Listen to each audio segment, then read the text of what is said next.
And we are live. Michelle O'Grady, thank you so much for stopping by today. Thank you for having me. Michelle, I think you're the very first guest I've had from the Los Angeles area. So welcome. I mean, we're breaking barriers with that. Wow. I've had I was gonna international guests say before. the creative capital of the world.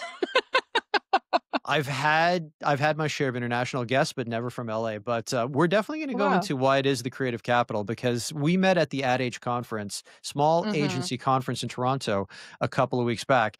And I got to tell you, it was definitely load balanced in favor of LA based agencies. We had a couple of other little like places, Portland, Maine, Nashville popped up, a couple of places in New York as well. But yeah, it was very heavy into California. So I hope you guys enjoyed our city. I did. I actually got to catch the Blue Jays Yankees game. So congrats to the Blue Jays for Yes, winning that game. It was such a good.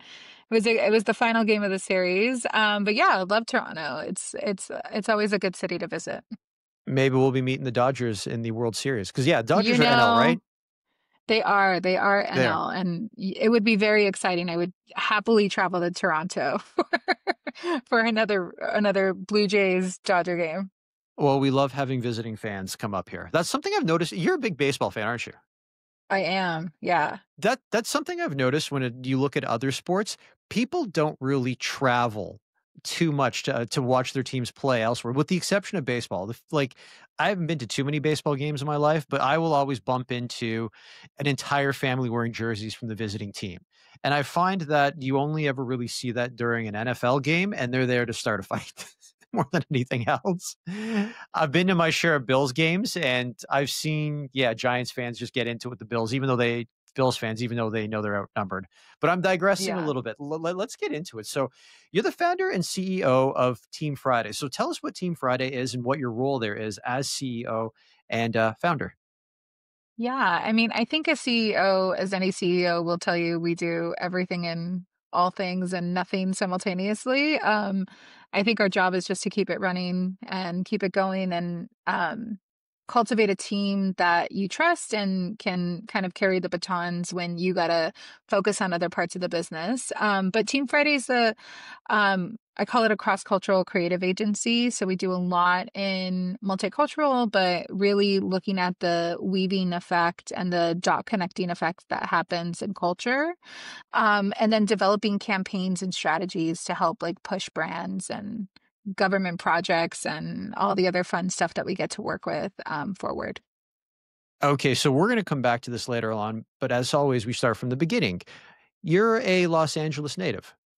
I am. Yeah, my family's been here over 100 years. I'm the fifth generation here, third generation born. But yeah, I grew up in a big Latino Irish family, and yeah, grew up around a lot of community facing work. And so when I decided to start Team Friday, I knew that that was a part of the ethos and the value structure of our agency, is that I wanted to be able to give back and do what I did on marketing on large scale and see how we can do it to help communities out.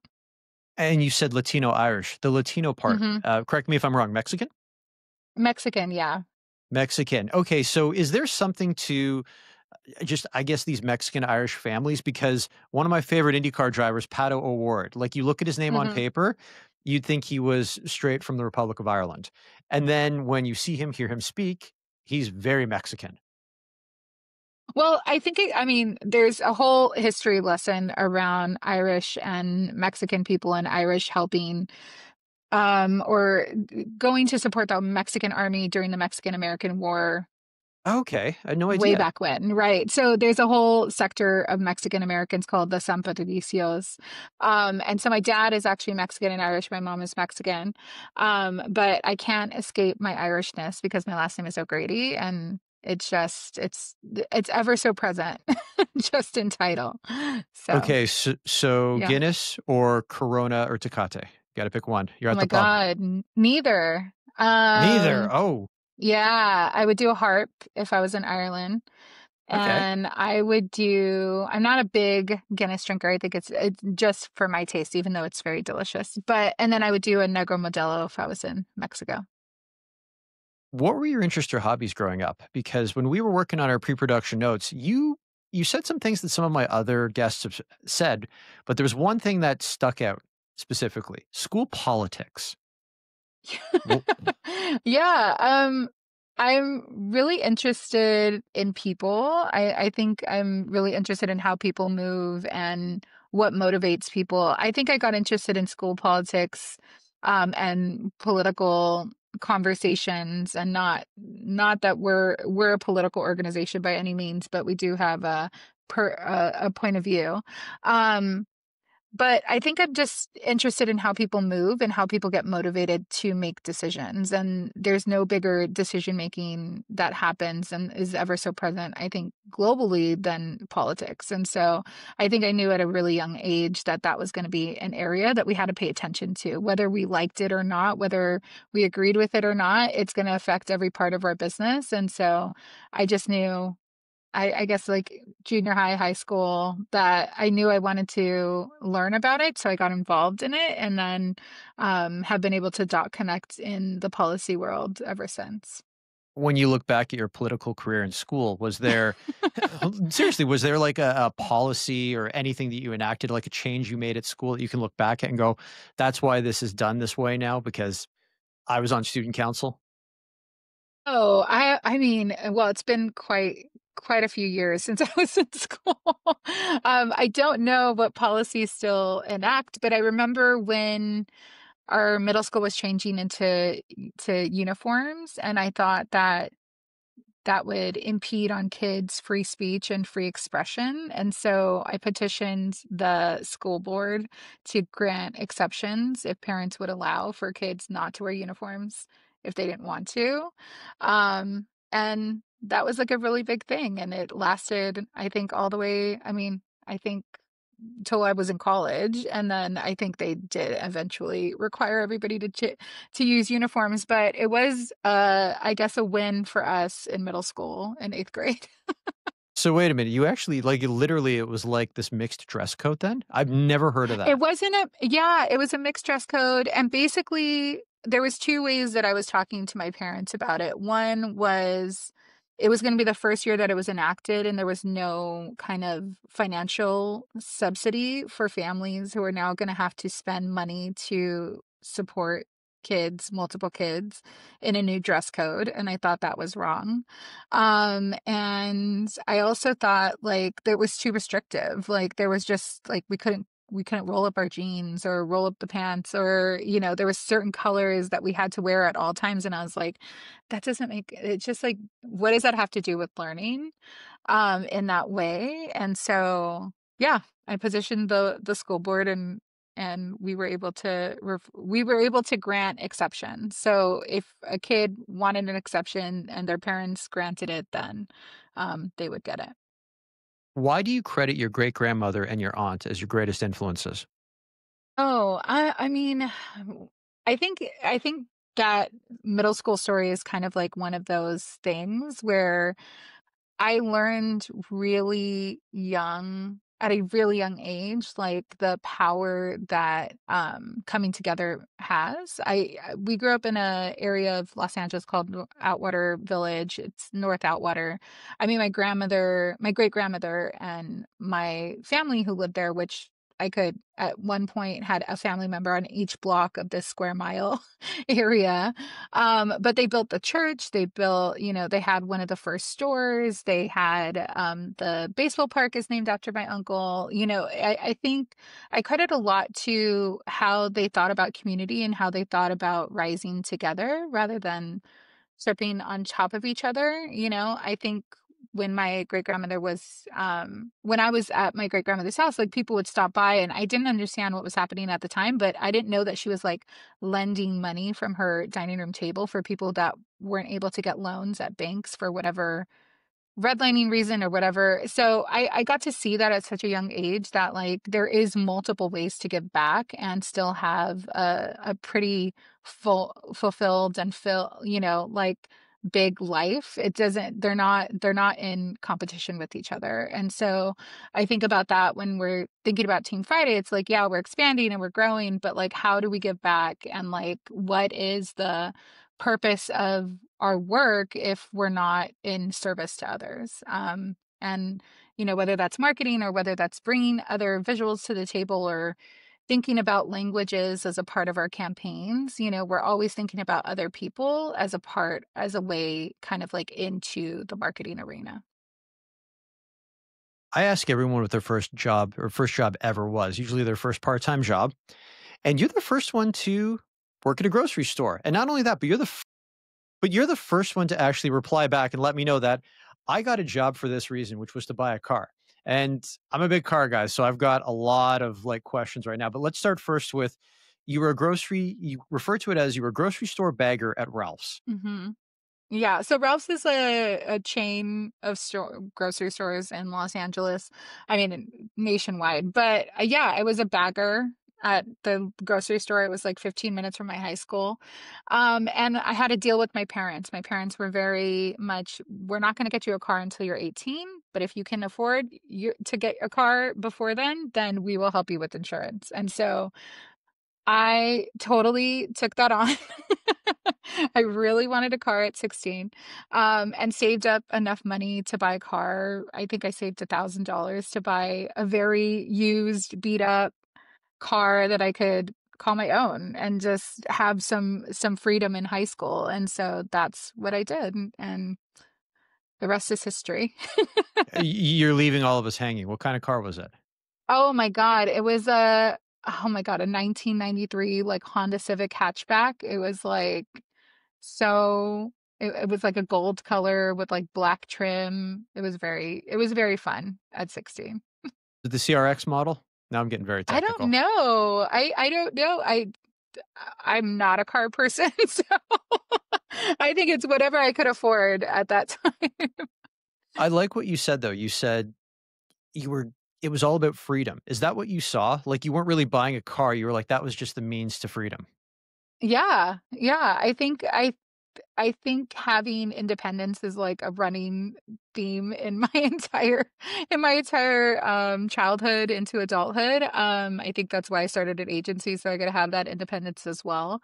But yeah, I think freedom is a big deal when you're in high school, and you don't want to be at the helm of your parents and pickups and drop offs and stuff like that. I mean, it did come with the responsibility because then all of a sudden I was picking up my brother and picking up my nieces and other people. But yeah, it was fun to be able to have a challenge that my parents put forward and then be able to meet that challenge in a way that they weren't expecting, I'm sure. Why did you attend Woodbury University and why did you choose to study marketing? Yeah, I mean, Woodbury University is a really small college out of Burbank. I actually transferred there from Cal State LA because I ended up wanting to go specifically into fashion marketing.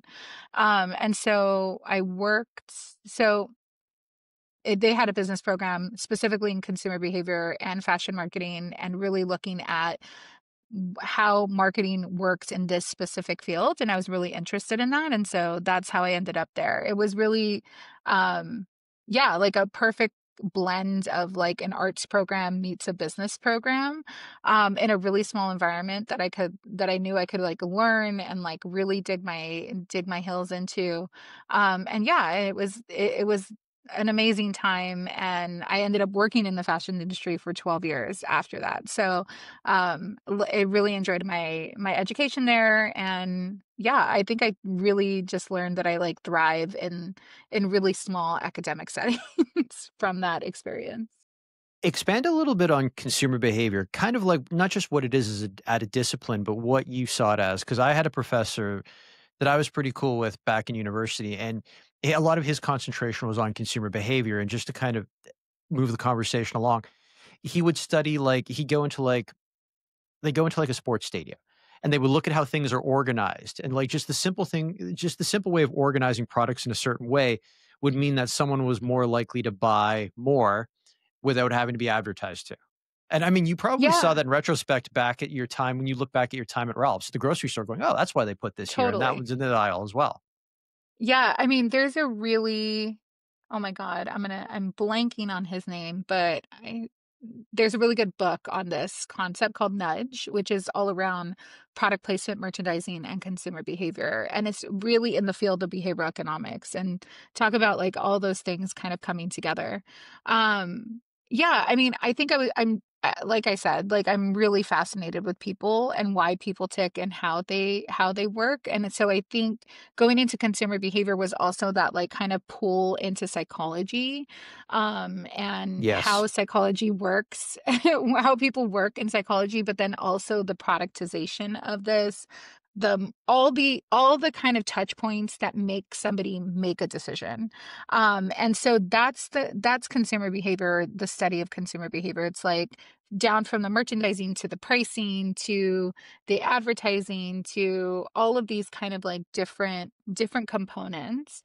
And I think I was just always really interested in that like kind of dot connection experience of like what is going to make somebody go to that area. I ended up going into merchandising, which is a lot of what you're talking about in terms of like putting a product here and what goes on a mannequin, like how will that sell? And then is that the most appropriate unit? Do we have enough in stock? Like you're kind of in this balancing act of like determining how to nudge and when to nudge. And I think I was always super interested in how people kind of make those decisions and get nudged and then, move forward with that purchase. How did you find your very first job in media marketing? If I've got this correct, it was you were a trade show associate at the California Market Center. Yeah, I mean, I was a trade show associate, and that's a part of the fashion industry that I think a lot of people forget. It's easy to kind of like think about the glossy magazines, but there's like a whole production team behind the industry. I mean, it's massive, it's billions of dollars. But yeah, I learned a lot about the industry as a trade show associate because it's really working with the behind the scenes, the buyers and the vendors, and in all sorts of different everything from like a textile, so you're like in the ground floor of production, to finished products, and to so then that's what's going out to Macy's and all these other big box stores. So it was just like a really interesting time period, especially because there was so much influence and the start of social media. And so global production and trade was really kind of like impacted the industry in, I think, ways that people weren't like totally aware of how we were going to look. I mean, now looking at it, it's like, of course, like the more exposure that people have around the globe, like the more they're going to want something from, I want these specific shoes that are only released in Japan, and like how do I get them, and kind of the commerce that happens around that. But I think working in those areas to, that trajectory really kind of like made that connection point from like commerce to production to media a lot more visible. That example you just gave, the first thing that popped into my mind was scarcity. And remember the brand Supreme? Do they still Oh, even a exist? 100%. Oh, yes, they and like people are trying to bring them back. I was just having this conversation with my nephew, who's about to be 17, and he's like, "Supreme is still cool." I'm like, I don't know. Are they still cool? And we're having this whole kind of conversation. But I think, brands are interesting because you age out of them and then they come back around, and, fashion is very cyclical in that way. Yeah, there's a lot of clothing brands, and I don't even know if anyone's bought the rights to them or if they've just a company already owned them and they just buried them. But like a couple of brands were popping up on Instagram. Like, do you remember Chip and Pepper wetwear? No. Oh God, they were like, look them up. They had like two Okay. bulldogs, and they were kind of like. Do you remember Body Glove? I do remember Body Glove. Yeah. If Body Glove was like Coke, they were Pepsi. Like they dabbled Got it. in Got it. they Okay. like they dabbled in surfwear, but they'd also make like generic T-shirts for people who weren't surfers but wanted to be close enough to the culture without actually taking up the sport. Which is a nice way of saying a Oh, poser, I guess. But yeah. I was being very polite there. Well, But I think that's an interesting part. Another conversation I was having with my nephew around the need to belong, right? Like you might not be a surfer, but that pull to be part of that community is so big that you end up buying into brands that you normally wouldn't buy. And then there's that always that kind of like push and pull with the community that actually utilizes it for its utility, right? We're seeing this with Carhartt as well.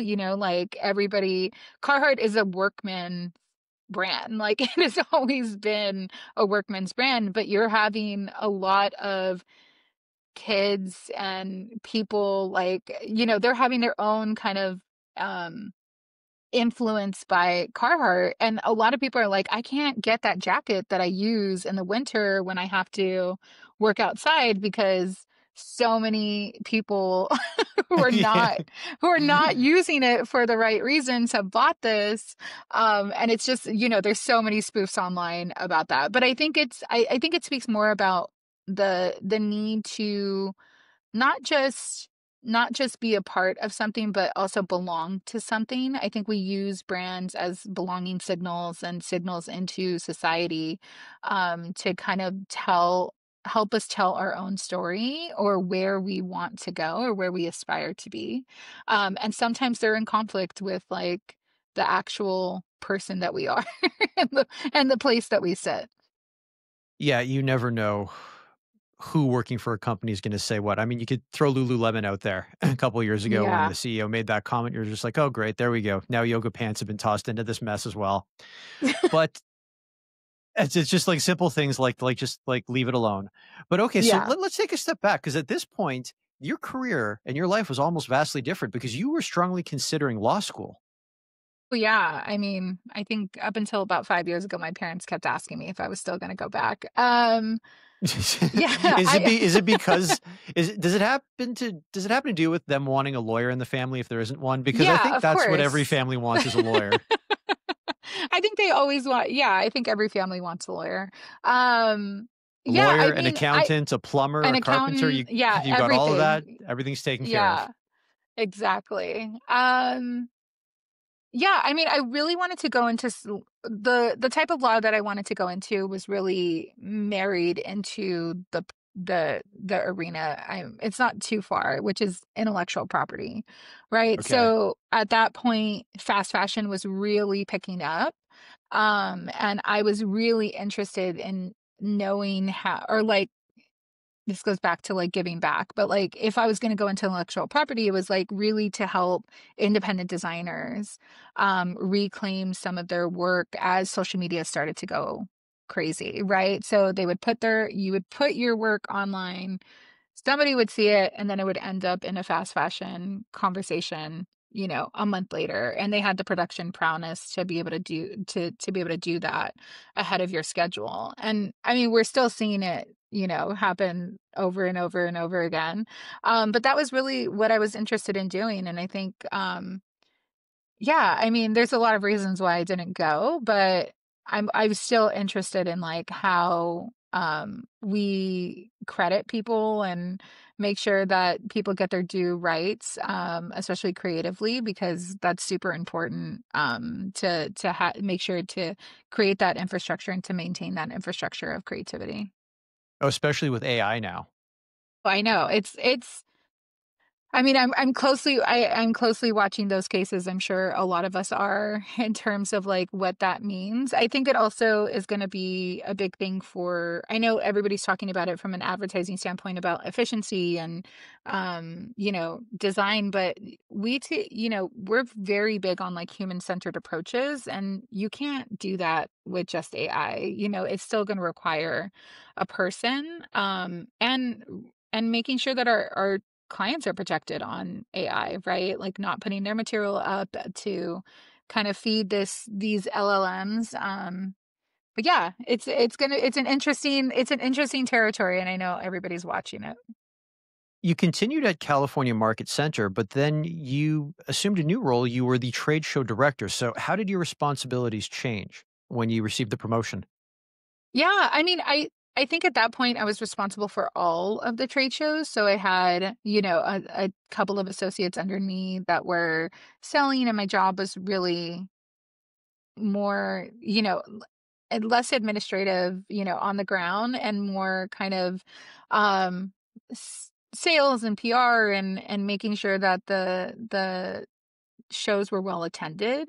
I think it was just it's a different space, right? To go from a manager to an associate. And I think it was really just about expanding the brand, expanding the trade shows, making sure that people were coming to Los Angeles and getting whatever they needed. What brought you to Sense Fabric, and then what did your role there entail? Because you were in what, an account management and business development role there? Yeah, I mean, so Sense was one of our exhibitors, which is like very funny. And we had a conversation. I had wanted to move to New York for a bit, and wasn't sure that I wanted to go and necessarily work in trade shows on the East Coast. So thinking about skill set and thinking about sales, yeah, I worked with them. They were a Montreal-based company, which was fun to visit, and they worked in production and on the other side of like a finished good, right? So it was going to expose me to a different part of the industry, and be able to kind of like work with designers. And so my job was to sell really premium fabric to like very high-end designers. So at the time, like BCBG and Donna Karan and Calvin Klein, and all these New York-based companies that we got to work with. And I got to travel and see production and see what it takes to actually make a garment happen in a way that I don't think I would have ever seen in another role. So I'm really grateful because it makes me think about the product line. It makes me think about what what it takes to kind of have something made.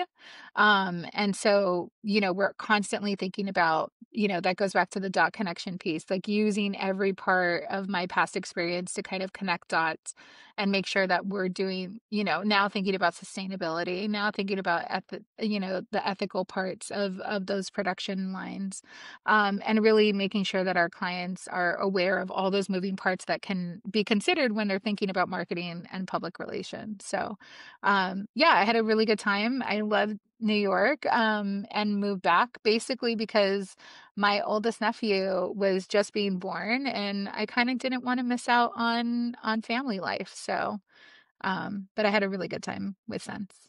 Let's touch on your time in New York. So when you land there, is there a bit of culture shock because you're moving Yeah. from you're moving from the second biggest city in the United States to the largest city, but they're both big, but they're vastly different at the same time. Yeah, I mean, I think the biggest shock is around exposure to socioeconomics. I think that sounds weird coming from Los Angeles and it being as diverse. But I do think like our car culture is so big that you can drive from point A to point B and never kind of understand neighborhoods in between, where New York is so exposed. Like you feel so exposed because the city's so exposed. Everybody's using the subway. You see everything, you feel everything. And so I think that was a bit of a culture shock in a way where I grew up having my own car at 16. So grew up in a very car bubble, to then being around a lot of people in a lot of different areas and seeing, I started in New York at Washington Heights and then slowly moved down in the Upper West Side territory. So I was all along the one, but the you could see what type of people got on and off at what part of the station and what part of the area of town. And so I think that exposure kind of just opened my eyes to think about things differently and to think about socioeconomics as such a big part of what we do. And to kind of like hold that with a little bit more authority, as we're thinking about campaigns and just as we think about marketing and as we think about production. And as I was thinking about stuff, it started to shape my viewpoints a little differently. So a lot of what you learned from just living in New York, you've brought back to Team Friday. Yeah, I think I wouldn't have Team Friday if I didn't have that time in New York, to be honest. I think one of the big things that I think about, and it goes back to like thinking about the belonging signals and how we do, I was in experiential marketing before I started Team Friday. And as a part of that, um was really just kind of dumbfounded about how we were looking at multicultural marketing and whether, thinking holding that socioeconomics part as as a critical point and a critical lesson. Um, and are we doing the right thing by communities and in the experiential part of the conversation? And so when I felt like we weren't anymore, I, had to leave and had to think about it. I think it stuck with me so much where I was thinking about specifically in the Latino community, like what we were selling, how we were selling it, was it the best thing for a community, to buy a $70,000 car, where I know this part of the city, they make $40,000, So I think I couldn't turn that part of my brain off. And so when I started the agency, it was really to kind of think through like, okay, I know so much about corporate marketing. I've worked with some of the best brands in the world. How do I take that and like repurpose it? How do we take that knowledge and repurpose it? And so that was like the start of Team Friday. It's evolved so much in the last almost 13 years. But that was really the beginning. So your move to Avid Star Communications, at this point, you're going back to LA, right? Because you'd mentioned that your nephew Mhm. was being born, you wanted to be part of it. Do you move back to LA without a job just because, I mean, he's going to be born and you want to be there for it. So it's not like you can wait and find a job and then and go over. So how do you time that? Do you get the job, move back, nephew's born, or do you just go say, look, I've got to No, quit and I be there? just, yeah, I mean, it's lucky to move back home, right? Because you could just park at your parents' for a minute. And so was able to do that and super grateful for them. And then, yeah, I knew some people in the industry and I knew that they were looking for somebody to support some of their trade show work. And because I had already done that, it was an easy slot to fill for me. It felt like, putting on an old pair of shoes, like, you kind of know where you're getting into. You see a lot of the familiar faces. But yeah, I left New York without a job and in the middle of a recession. So it was kind of a risky move, but I think, I have faith that everything works out and it did. Was there a bit of an adjustment period rolling back into the LA market after being out for so Oh, long? yeah. I mean, I think just the walkability part is something that you just can't turn off right away. I mean, it was so Mm. hard having to drive everywhere again, after getting so used to, like, as much as I hate it, lug groceries, 15 blocks on a subway. It just you get used to kind of being outside and being exposed. And I think in LA, it's easy to not do that at all. And so, yeah, I think the walkability was something to get used to. I think um, food, attitude, all of that stuff. I mean, being born and raised here, I know what it's like, but it still was an adjustment period. Did you find the role at F. Gavina and Sons, or did that role find you? That role found me. Yeah, a recruiter, reached out, had seen a profile somewhere that I'm probably sure I had up when I left when I left New York as I was searching for jobs, as one does, and forgets, what portal you signed up for and how they got your info. But yeah, I mean that role kind of came to me and it was really fun to kind of think about at this point I had worked in fashion my entire career, different aspects, different areas, different areas of the country, globally. But Gavinia is one of the largest coffee producers in the country, and they're so not known. And so it was it was interesting to think about how I could parlay what I knew in fashion and what I knew in marketing and kind of apply that to a CPG brand.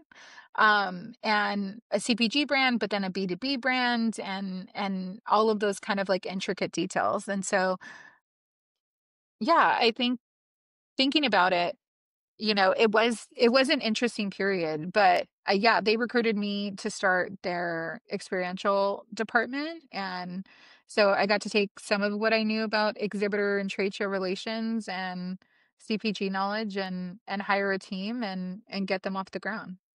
I mean, coffee is becoming trendy. You look at the Nescafe commercials. I mean, it's George Clooney, Ashley Simone, and then Yeah. Julia Garner. I mean, you've got the 3 of them right there, like 2 different generations of actors and actresses hawking coffee, and then there's even I don't know what coffee brand it is, but now I'm starting to see pre-roll with Brad Pitt doing it. Well, that's funny. Um, yeah, I mean, coffee is the second largest commodity traded in the world. It's like I think it's something that we just have, it's like sugar. Like, it's just something that's in the background, but there's a huge industry behind it. But it's so fluid in our daily lives that we don't really kind of like I don't want to say take it for granted, but we just don't kind of understand everything that it takes to have a cup of coffee. Like Yes. there's farmers, there's production, there's green beans, there's travel, like there's roasting, how much we roast, like distribution, where it goes, like the freshness aspect. I think like there's so many components. And so I was really interested in learning how this industry works. And so I was really grateful for my time there because they really allowed me to kind of like deep dive and I got to meet with the roasters and do an exercise called cupping, which makes like where you're sipping the different coffees and making sure that they're roasted to the air to the way that you want them to be.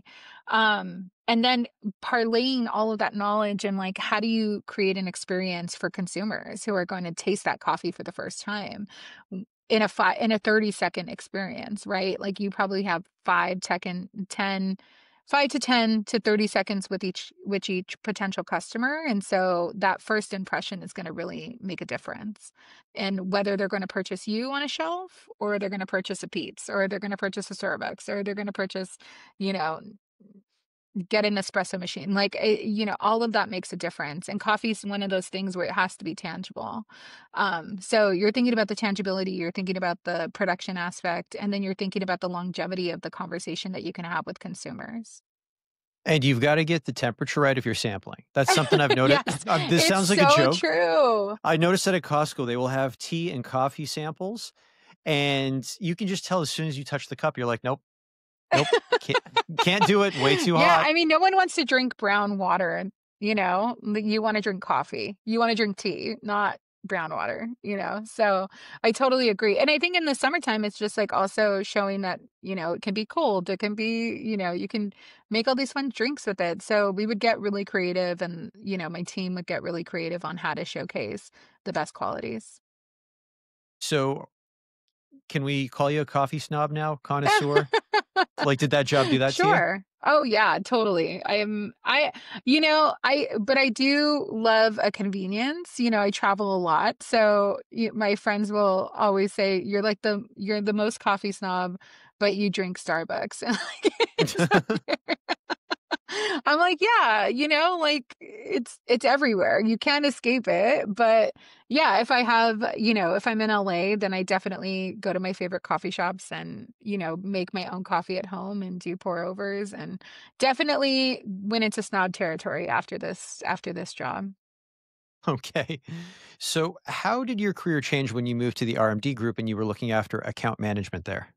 Yeah, I mean, it just expanded, right? So I think at RMD, I was responsible for a couple of different product lines. Like they had CPG, they had automotive, they had um, entertainment. And so kind of like working with teams to kind of build out specific experiences depending on um, what they were looking for. Like I think like what line of business it was for. So I think I took what I knew about trade shows and that functionality and that technical kind of like production understanding, the marketing and how that kind of comes together in production from Gavinia, and then got to apply it to a bunch of different brands and concepts and building out different pop-up stores for Ford or you know soccer experience for Degree deodorant. So it just like blew up kind of like this idea of what does a consumer experience look like and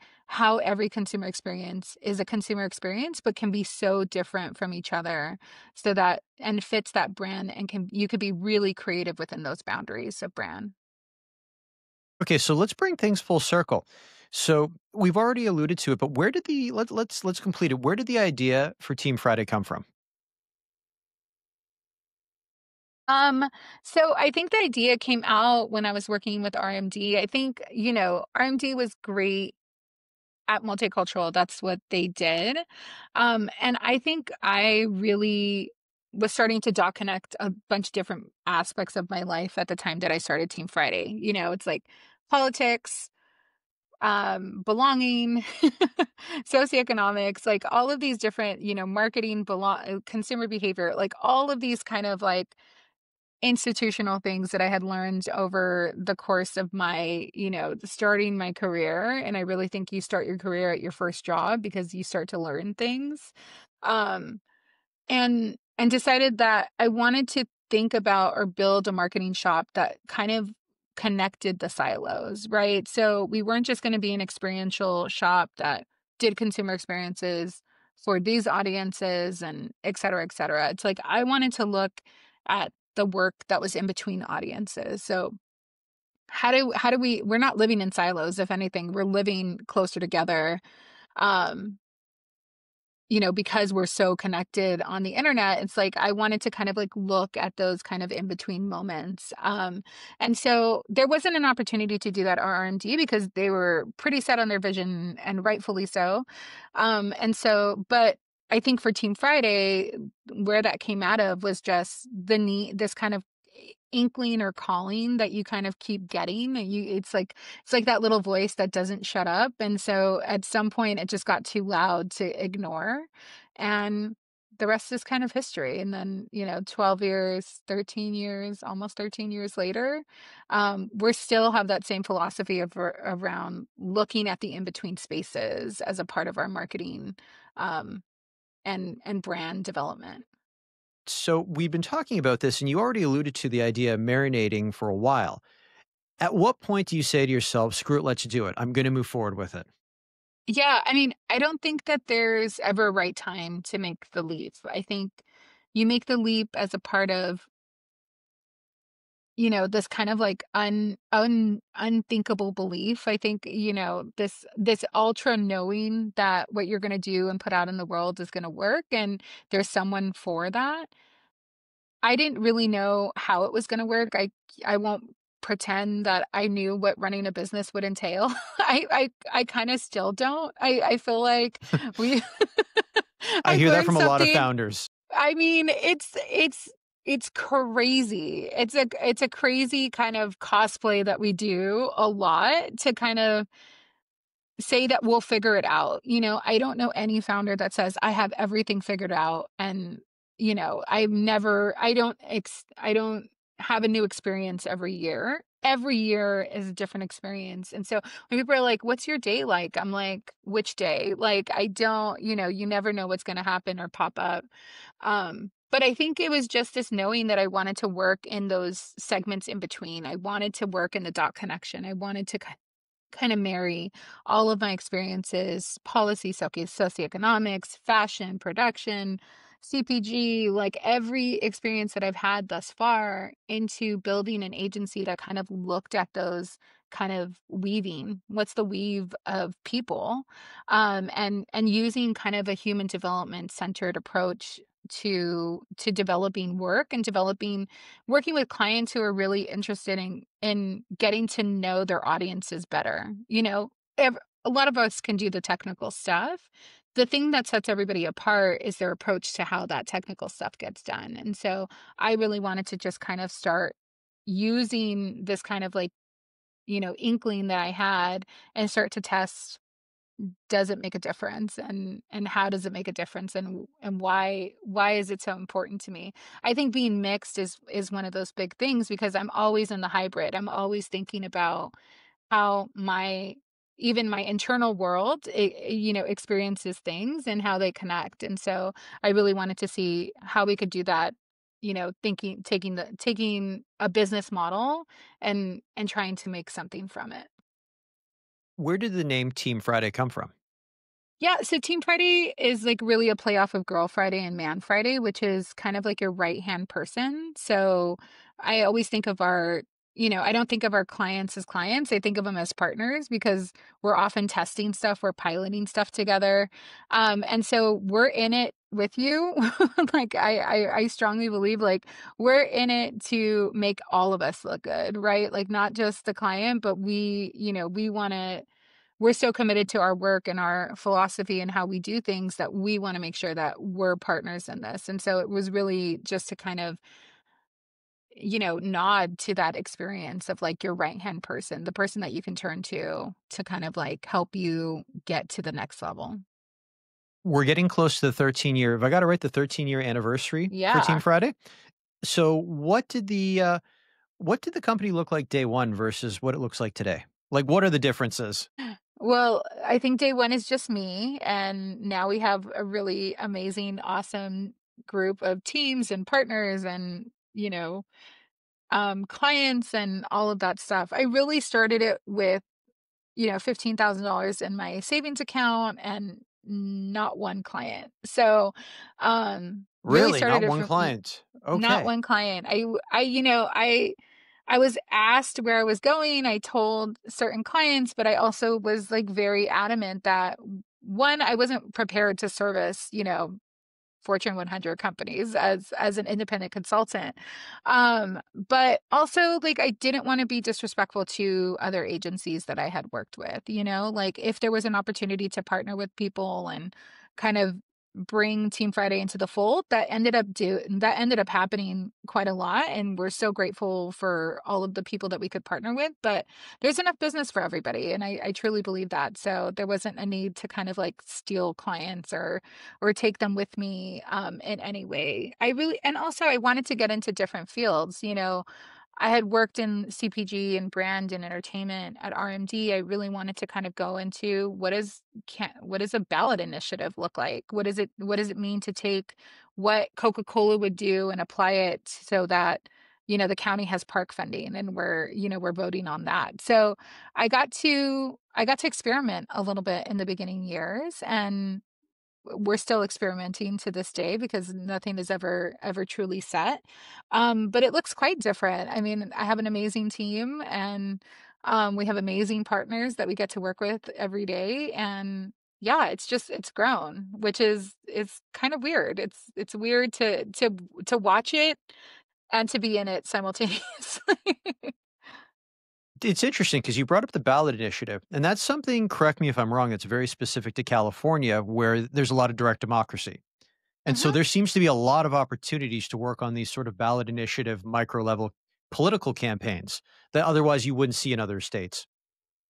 Yeah, I mean, I look at them as like causes, right? Like, do these causes align with kind of our value system and that need to kind of give back to community, which is so central to like how I grew up, just within my family unit. We don't work on we don't work on candidate campaigns because that's just like not that's a part of our our philosophy as well. But I think like ballot initiatives like park funding or like, sales tax initiatives to like support the VA or something like that. I think those are worthwhile kind of because I truly believe that like in society, like you have like we're only as strong as the as the weakest areas, right, of our and I won't say weakest people because they're definitely not weak, but like the weakest areas or the weakest links in our systems. So the more we can empower the system, the better we're going to be, the better Team Friday is going to be, the better, we're going to have cleaner streets, we're going to have better parks. Like who doesn't want that? As we're kind of like building sustainably together, in the city and in the state. If anyone listening to this wants more information on Team Friday, or maybe Michelle, they want to get in touch with you directly, what's the best way to do that? Yeah, I mean, come to our website, fill out a contact form. Somebody will either myself or Alicia or Rigo or Sonia, somebody will get back to you. Yeah, I think, and also find me on LinkedIn. I'm available there. But yeah, we're always open and interested in talking and meeting new people. I'm going to throw the Team Friday website in the video, but if anyone's listening to this, Can you spell it what the Team Friday website is? Oh yeah, it's so a teamfriday.la for Los Angeles. Nice, way to keep it really local. See, I've noticed that only no, but it's funny because I find that only media agencies are the ones experimenting with these creative URLs. Like other any other businesses are really tied down on .com, .net. I kind of feel bad for Columbia because .co has been kind of hijacked from them. Like that's supposed Oh, to be that's their local. hilarious. Yeah, that's supposed to be their like local national one, like .uk or .ca. So, yeah, but no, .la. All right. So let's close it off before we go to rapid fire questions with you are right now a PhD doctoral candidate. So please tell us more. What is your dissertation focused on? And once you graduate, can we expect to see either doctor or PhD next to your name on LinkedIn? Absolutely. Call me doctor once it's there. Yeah, you are Worked so you earned worked so it. hard for that. But yeah, I mean, so my focus area is on adolescent development and human development, and I look at multiracial development, which is the largest growing population in the world, and especially in America. It grew 300% between 2010 and 2020. It grew 800%. Projected to grow 800% between 2020 and 2030. And so when we think about adolescent development, we think about how communications and marketing intersects with kids, and how we think about what that multicultural, cross-cultural, that weaving experience is. That's kind of where I'm going with a lot of my research. So I'm excited to kind of start publishing some of the stuff that we've learned.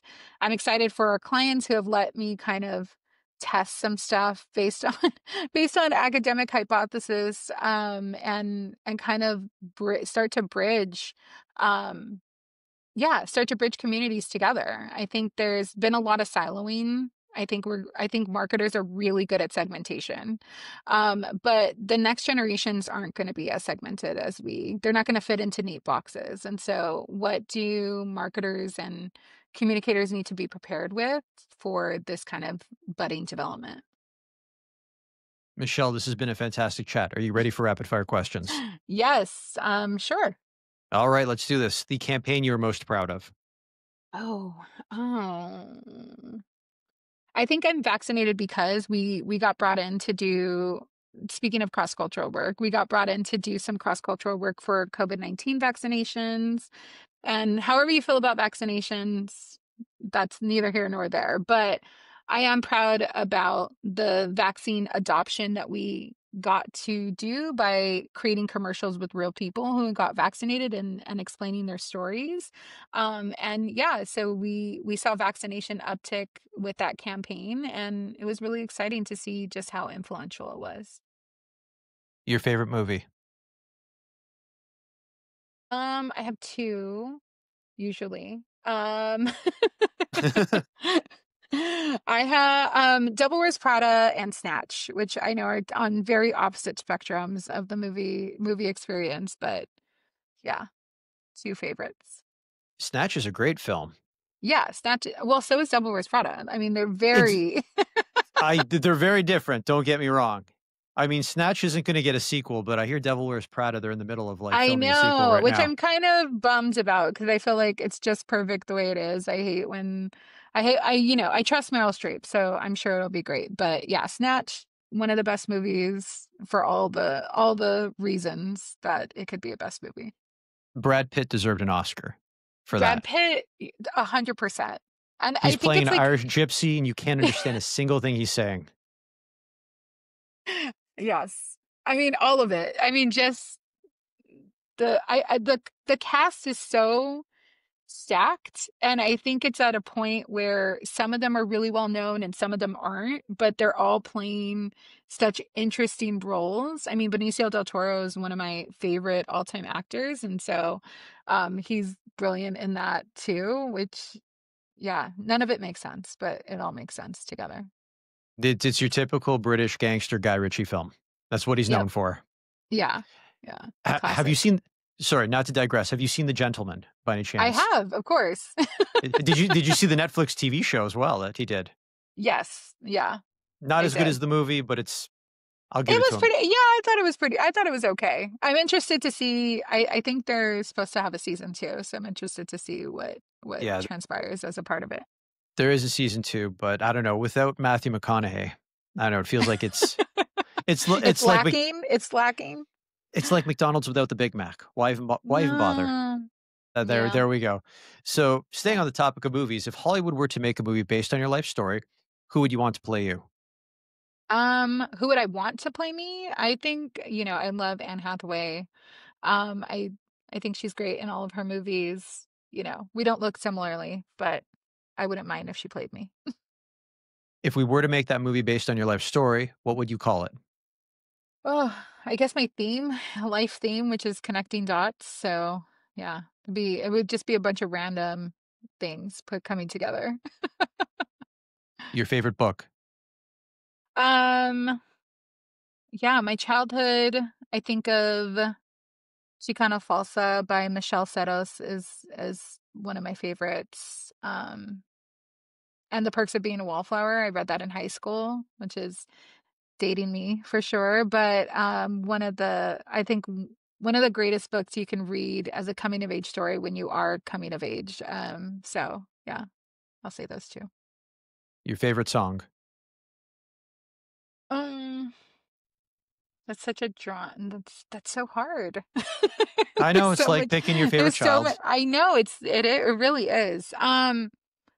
I think All the Way by Frank Sinatra is a classic, and then Come Back to Earth by Mac Miller for contemporary reasons. Best advice you have ever received?